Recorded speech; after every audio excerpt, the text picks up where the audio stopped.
কিন্তু প্ৰথম বছৰ মেট্ৰিকৰ সায়েন্সত মই গেৰ মাৰি দিলো নহয় কিন্তু মই ভাগি নপৰিলো ছাৰ একেবাৰে খৰচি মাৰি পঢ়ি পিছৰ বছৰ সেয়া ৰিজাল্ট ক্লিয়াৰ খালি সেই বোৰ্ডৰ ফালৰ পৰা 5 নম্বৰ এটা অনুদান দিছে আৰু খাতনিয়ে অসমৰ প্ৰত্যেকখন থানাতে মহিলাৰ এটা গোট স্থাপন কৰা হ'ব গম পাইছেনে নাই অ গম পোৱা নাই নহয় ছাৰ এইটোতো বৰ ভাল খবৰ হ'ব ক'ত দিছে কিয় পেপাৰ দিয়ে আছে দেখোন পঢ়া নাই নেকি ইংলিছ পেপাৰত দিয়া নাই নেকি তাৰ মানে আপুনি ইংলিছ পেপাৰহে পঢ়ে নেকি হেডলাইনটো চাই এডিটৰিয়েলি সেইখিনি বস্তু চাওঁ হে এডিটৰ সম্পাদকীয়টো মই পঢ়ো খাতনিয়ে আপুনি মানুহটোৱে যেতিয়া যিটো কথা সুধিব লাগে তেতিয়া নুসুধি বেলেগ এটা কথা কিয় সোধে এটা অনুসন্ধিৎসু মনৰ বাবে মানে নজনাটো জানিবলৈ বিচৰাটো আৰু খুচৰি খুচৰি জ্ঞান লোৱাৰ মোৰ এটা দুৰ্বাৰ হেঁপাহ থকহে তেনেকুৱা হোৱা হলে আপুনি পুলিচ নহয় চাইণ্টিষ্ট হলহেঁতেন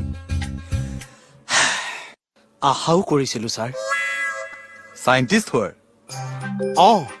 কিন্তু প্ৰথম বছৰ মেট্ৰিকৰ সায়েন্সত মই গেৰ মাৰি দিলো নহয় কিন্তু মই ভাগি নপৰিলো ছাৰ একেবাৰে খৰচি মাৰি পঢ়ি পিছৰ বছৰ সেয়া ৰিজাল্ট ক্লিয়াৰ খালি সেই বোৰ্ডৰ ফালৰ পৰা 5 নম্বৰ এটা অনুদান দিছে আৰু তাৰ মানে আপুনি গ্ৰেছ মাৰ্ক পাই পাছ কৰিছিলে কিন্তু সেইটোলৈ মোৰ অকণো অহংকাৰ নাই ছাৰ সেইটো বেটছততো মোৰে ৰিজাল্ট ভাল আমাৰ লগৰ সোপাই ফেইল কৰিছে অধঃপতনে যোৱা সোপা মোৰ ৰাস্তালৈ ওলাবলৈ লাজ লাগিছে সেইকেইদিনত তাৰ মানে আপোনাৰ বেটছৰ আপুনিয়ে চবতকৈ মেৰিটিয়াছ ষ্টুডেণ্ট মেৰি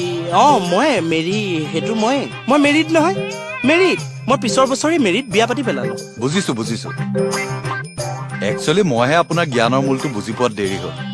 ছাৰ কথাষাৰ আপুনি অন্তৰৰ পৰা ক'লে নে ইটিকিং কৰিলে আপুনি কি বুলি ভাবিছে অন্তৰৰ পৰা ইটিকিং কৰা বুলি ভাবিছো নাই সঁচাকৈয়ে কৈছো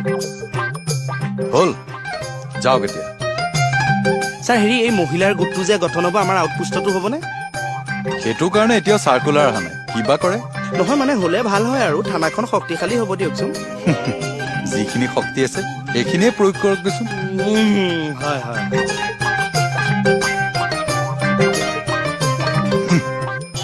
চাইণ্টিষ্ট হয়